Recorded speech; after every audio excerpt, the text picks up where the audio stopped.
Fazer uma análise muito rápida sobre essa situação envolvendo esse militante brasileiro, ativista Thiago Ávila, que está preso até o momento aqui em Israel, e como é uma história que realmente tem o poder de mobilizar as pessoas. Isso está muito relacionado às histórias da humanidade, a chamada jornada do herói, e isso se assemelha a uma série de histórias muito conhecidas, inclusive do mundo pop, seja O Senhor dos Anéis, Harry Potter, Star Wars, Matrix, em que há aquele abnegado que sai da sua casa, sai de uma situação de conforto em busca de uma trajetória de crescimento para confrontar o mal absoluto. E essa história ela tem realmente muito poder, porque traz todo o imaginário de todas essas histórias, e nesse local está, nesse momento, o ativista brasileiro Thiago Ávila, justamente, e não me parece... Nós já, inclusive, trouxemos todas as informações jornalísticas, ouvimos os dois lados, ouvimos o lado de Thiago Ávila, ouvimos o Ministério das Relações Exteriores brasileiro, ouvimos o Ministério das Relações Exteriores daqui de Israel, enfim, ouvimos inclusive a ONG israelense que está a defendê-lo, né? Agora, esse é um ponto fundamental, que é o reforço da imagem do abnegado, daquele que deixa a sua casa, no caso específico dele, deixa a sua casa, deixa uma filha pequena, deixa a mulher, deixa a mãe doente para enfrentar o mal, para encontrar o mal representado por Israel, nesse caso, no mar Mediterrâneo, ser preso por Israel, trazido para Mordor, esse local, usando essa metáfora do Senhor dos Anéis, esse local onde há um mal absoluto, onde há Sauron, o mal absoluto, onde ele está agora encarcerado porque ele abandonou tudo que possuía para confrontar o mal. E nesse aspecto, fazendo uma análise, e eu consigo compreender o quanto essa história tem o poder de mobilização, justamente porque, para além de humanos, né, nós somos humanos e somos conectados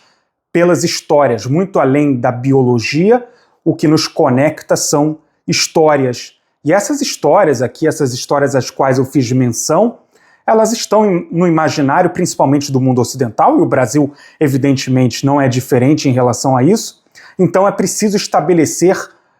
papéis muito claros aos dois lados. De um lado, um ativista, como eu disse, com uma filha pequena, com uma mulher, com uma mãe doente, vegetariano, de esquerda, ao lado da libertação dos povos, na luta contra o colonialismo, e do outro lado, Israel. Então, me parece que a ideia é muito mais um reforço ideológico da desumanização, porque quando se colocam nessas bases os dois lados, de um lado a abnegação, aquele que larga tudo, aquele que luta pela libertação dos povos, aquele que luta contra o colonialismo, aquele que enfrenta do outro lado um exército poderoso que não tem nome, é Israel. No lado dele é um militante, também, como já esteve por aqui na flotilha, a Greta, uma militante ativista dos direitos do meio ambiente, enfim. Essas pessoas têm nome e são muito abnegadas. Do outro lado, são pessoas sem nome. É o exército de Israel com as suas armas muito poderosas, que captura esses ativistas em alto mar e traz esses ativistas para Israel. Então, me parece uma ideia muito profunda de desumanização do lado israelense, nesse caso especificamente. Não estou aqui a fazer julgamentos, quem apoia, quem não apoia, não é esse o ponto, é apenas uma análise do ponto de vista de comportamento e de como tudo isso se conecta ao imaginário ocidental. Do lado israelense não há nomes, não há pessoas, existe apenas o exército, as suas armas. Não por acaso ele entra quando vai ser ouvido com as mãos para trás, para simular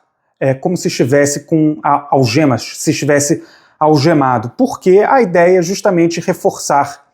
de um lado, aqueles que foram capturados, as vítimas, as pessoas abnegadas, que simplesmente vieram em busca de confrontar e acabar com o mal, e do outro lado o mal absoluto, o mal que realiza violência, o mal que algema, o mal que captura, o mal que julga, o mal que prende. Então, quando a situação é colocada nessas duas bases, de uma maneira muito